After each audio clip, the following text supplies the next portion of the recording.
Assalamualaikum warahmatullahi wabarakatuh. Kembali bersama saya Visio Arif Trianto di channel Visio 99. Kali ini saya akan membahas mengenai dua istilah yang sering disalahpahami dan sering salah dalam penggunaannya, yaitu stroke dan hemiparesis. Stroke adalah salah satu gangguan pembuluh darah otak atau GBDO, yaitu kerusakan susunan syaraf pusat atau upper motor neuron akibat dari terjadinya kerusakan pembuluh darah di otak yang menyebabkan suplai nutrisi menuju ke otak terganggu. Itu mengakibatkan banyak jaringan yang rusak, sel saraf yang rusak di dalam otak, sehingga mengakibatkan gangguan pada anggota gerak satunya yang biasa kita sebut dengan istilah hemiparesis atau kelumpuhan satu sisi. Nah, hemiparesis atau kelumpuhan satu sisi, baik kanan atau kiri, ini sering disalahpahami, bahkan disebut sebagai stroke. Padahal hemiparesis adalah akibat dari stroke, sedangkan stroke sendiri kejadiannya di otak.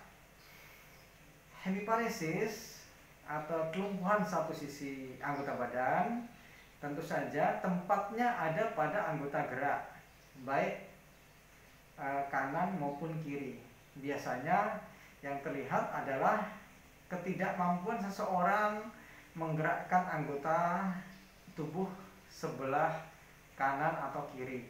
Itulah yang disebut sebagai hemiparesis. Akan tetapi masyarakat luas sering menyebut dengan istilah stroke. Sedangkan stroke sendiri sebenarnya sudah berakhir pada awal pasien atau stroker mengalami kelumpuhan. Stroke terjadi dalam hitungan menit, hitungan jam, hari, atau paling lama dalam hitungan pekan. Jadi penggunaan istilah yang sering disalah pahami, sebagai contohnya seseorang mengalami stroke selama bertahun-tahun, itu sudah merupakan sebuah kesalahpahaman, karena stroke tidak mungkin terjadi selama bertahun-tahun. Yang terjadi selama bertahun-tahun atau bahkan bisa menjadi seumur hidup adalah hemiparesis atau kelumpuhannya. Sebagaimana kita menganalogikan dalam peristiwa fenomena gempa bumi. Gempa bumi hanya terjadi dalam hitungan detik atau hitungan menit.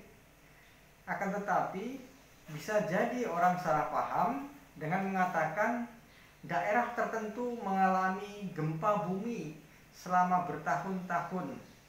Buktinya banyak bangunan rubuh selama bertahun-tahun tidak bisa ditinggali. Nah, bedakan antara gempa bumi dengan kerusakan akibat dari gempa bumi.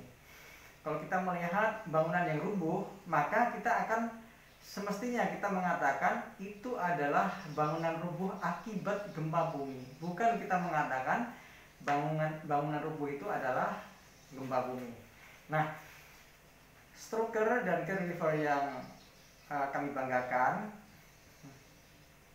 apakah ada kaitannya dengan kesalahpahaman ini dengan aktivitas kita sehari-hari? Tentu saja ada, karena tindakan kita, apa yang kita lakukan dalam mensikapi pengobatan atau treatment yang dilalui oleh stroker ini sangat berpengaruh, sangat dipengaruhi oleh apa yang didengar, apa yang dilihat, apa yang dibaca oleh para stroker dan caregiver. Jadi kalau dikatakan stroker itu artinya orang yang pernah mengalami stroke, bukan orang yang sedang mengalami stroke. Demikian, semoga menjadikan tambahan informasi untuk para stroker dan caregiver. Assalamualaikum warahmatullahi wabarakatuh.